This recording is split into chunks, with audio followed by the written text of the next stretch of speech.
अयोध्या का राम मंदिर। हर दिन हजारों श्रद्धालु भगवान राम के चरणों में अपनी श्रद्धा के फूल और दान पात्र, अपनी मेहनत की कमाई अर्पित करते हैं। लेकिन अब इसी चढ़ावे को लेकर सामने आई एसआईटी की प्रारंभिक रिपोर्ट ने कई गंभीर सवाल खड़े कर दिए हैं। राम मंदिर चढ़ावा चोरी मामले की जांच कर रही विशेष टीम यानी एसआईटी की रिपोर्ट में ऐसे खुलासे हुए हैं जिन्होंने सुरक्षा व्यवस्था, निगरानी तंत्र और चढ़ावे के प्रबंधन को लेकर नई बहस छेड़ दी है। रिपोर्ट के अनुसार 27 अप्रैल से 5 जून 2026 के बीच महज 40 दिनों में चढ़ावे की चोरी की करीब 70 घटनाएं सामने आई हैं, यानी औसतन हर दिन एक से अधिक बार चोरी हुई है। जांच एजेंसी का कहना है कि ये कोई एक दिन की घटना नहीं थी, बल्कि लगातार चलने वाला एक पैटर्न था।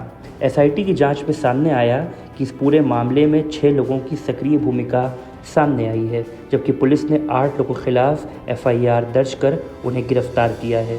इन आरोपियों में रामशंकर यादव उर्फ टिन्नू यादव, अविनाश शुक्ला, लवकुश मिश्रा, अनुकल्प मिश्रा, मनीष कुमार यादव, करुणेश पांडे, रमाशंकर मिश्रा और सुभाष चंद्र श्रीवास्तव के नाम शामिल हैं। एसआईटी ने अपनी रिपोर्ट तैयार करने के लिए मंदिर परिसर में लगे सीसीटीवी कैमरों की फुटेज, कर्मचारियों के बयान, ड्यूटी रिकॉर्ड और अन्य दस्तावेज की गहन जांच की। इन्हीं सबूतों के आधार पर करीब 70 अलग अलग संदिग्ध घटनाओं का उल्लेख किया गया है।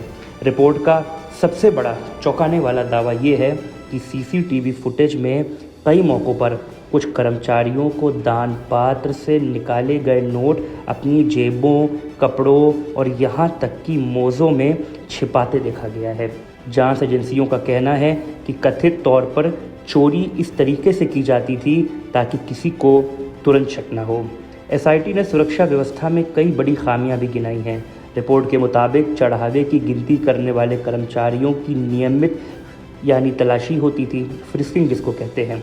जिस कमरे में चढ़ावे की गिनती होती थी वहाँ सीसीटीवी निगरानी भी पर्याप्त नहीं थी। कई सुरक्षा प्रोटोकॉल केवल कागज़ों तक सीमित रह गए थे और उनका सख्ती से पालन नहीं हो रहा था। जांच टीम का मानना है कि अगर तय सुरक्षा नियमों का पूरी तरह पालन किया जाता तो इतनी बड़ी घटना किसी के सामने नहीं आती और इसको रोका भी जा सकता था। इस पूरे विवाद पर राम मंदिर ट्रस्ट की ओर से भी प्रतिक्रिया आई है। ट्रस्ट ने लोगों से अपील की है कि इस मामले का राजनीतिकरण न किया जाए और जांच पूरी होने दी जाए। उनका कहना है अगर कोई भी व्यक्ति दोषी पाया जाता है तो उसके खिलाफ कानून के मुताबिक कार्रवाई की जाएगी। वहीं विपक्ष ने इस पूरे मामले को लेकर सरकार और ट्रस्ट की कार्य प्रणाली पर सवाल उठाए हैं। विपक्ष का कहना है कि जब करोड़ों रुपए का चढ़ावा आता है तो उसकी सुरक्षा व्यवस्था में किसी भी तरह की चूक स्वीकार नहीं की जा सकती। हालांकि ये भी ध्यान में रखना ज़रूरी है कि एसआईटी की ये भी प्रारंभिक रिपोर्ट है, अंतिम रिपोर्ट अभी आनी बाकी है और राज्य सरकार ने जांच टीम को विस्तृत जांच पूरी करने के लिए अतिरिक्त समय भी दिया है। अब सबसे बड़ा सवाल ये है कि अगर 40 दिनों में 70 बार कथित चोरी हुई तो आखिर ये इतने लंबे समय तक किसी की नज़र में क्यों नहीं आई? सुरक्षा व्यवस्था में कहाँ चूक हुई? जिम्मेदारी किसकी तय होगी? और सबसे अहम, क्या भविष्य में श्रद्धालुओं के चढ़ावे की सुरक्षा के लिए नई व्यवस्था बनाई जाएगी?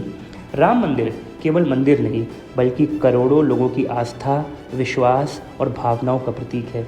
ऐसे में चढ़ावे से जुड़ी किसी भी तरह की कथित अनियमितता सिर्फ आर्थिक मामला नहीं बल्कि लोगों के भरोसे का सवाल बन जाती है। अब पूरे देश की नज़र एसआईटी की अंतिम रिपोर्ट पर है, क्योंकि उसी से तय होगा कि इस मामले की पूरी सच्चाई क्या है, किसकी क्या जिम्मेदारी बनती है और आगे क्या कानूनी कार्रवाई की जाएगी।